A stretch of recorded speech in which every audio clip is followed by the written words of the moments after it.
Sisodia shopping mall ఆషాఢం kilo sale ఆరంభం. Madanapalle sub collectorate లో ఫైళ్ల దగ్ధం కేసులో విచారణ వేగంగా జరుగుతోంది.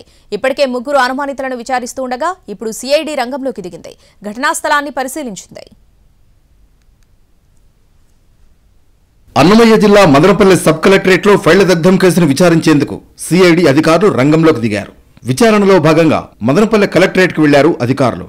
Additional SP Rajkamal, CID DSP Venugopal, Madanapalle DSP Kondaiah Naidu ఘటనా స్థలాన్ని పరిశీలించారు.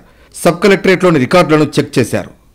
ఫైల్స్ దగ్ధం కేసులో Nimmanapalli VRA Ramanaiah, sub collector కార్యాలయంలో సీనియర్ అసిస్టెంట్గా పనిచేస్తున్న గౌతమ్ తేజ్ను అదుపులోకి తీసుకుని విచారిస్తున్నారు.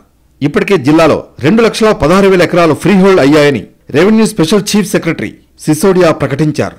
ఇలాంటి పరిస్థితుల్లో సిఐడి విచారణ ప్రారంభించడంతో నిందితులతో పాటు ఆరోపణలు ఎదుర్కొంటున్న వారు ఆందోళనకు గురవుతున్నారు. మదనపల్లె ఫైల్స్ కేసుకు సంబంధించి ఏపీ రెవెన్యూ ఉద్యోగుల సంఘం అధ్యక్షుడు బొప్పరాజు కీలక వ్యాఖ్యలు చేశారు.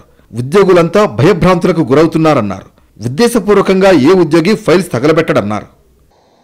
మదనపల్లిలో ఆ ఫైల్స్ దహనం కేసు అందరం గమనించాం.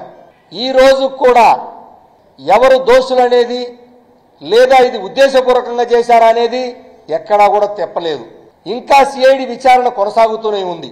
ఎన్ని రోజులు కొనసాగుద్దో మాకు తెలియడం లేదు. కానీ మా ఉద్యోగులందరినీ కూడా భయభ్రాంతులకు గురైపోతా ఉన్నారు. ఒక్కసారి విచారణ కొనసాగి పూర్తయిన తర్వాత అప్పుడు మనం ఆలోచన చేద్దాం. ఏ ప్రభుత్వ ఉద్యోగి ఉద్దేశపూర్వకంగా ఏదో క్రిమినల్ యాక్టివిటీ ఆలోచన చేస్తే తప్ప ఎవరు అలా చేయరు. ఇక ఈ కేసులో మదనపల్లె పాత ఆర్డీఓలు మురళి, హరిప్రసాద్, మదనపల్లి మాజీ ఎమ్మెల్యే నవాజ్ బాషా, వైసీపీ నాయకులు, మాజీ మంత్రి పెద్దిరెడ్డి అనుచరుడు rice mill Madhavareddy, retired postal అధికారి రమణారెడ్డిలతో పాటు మరికొందరిపై కేసులు నమోదయ్యాయి. ఇప్పుడు మళ్లీ సబ్ కలెక్టర్ కేసు దర్యాప్తును పునః ప్రారంభించడంతో నిందితుల్లో టెన్షన్ నెలకొంది.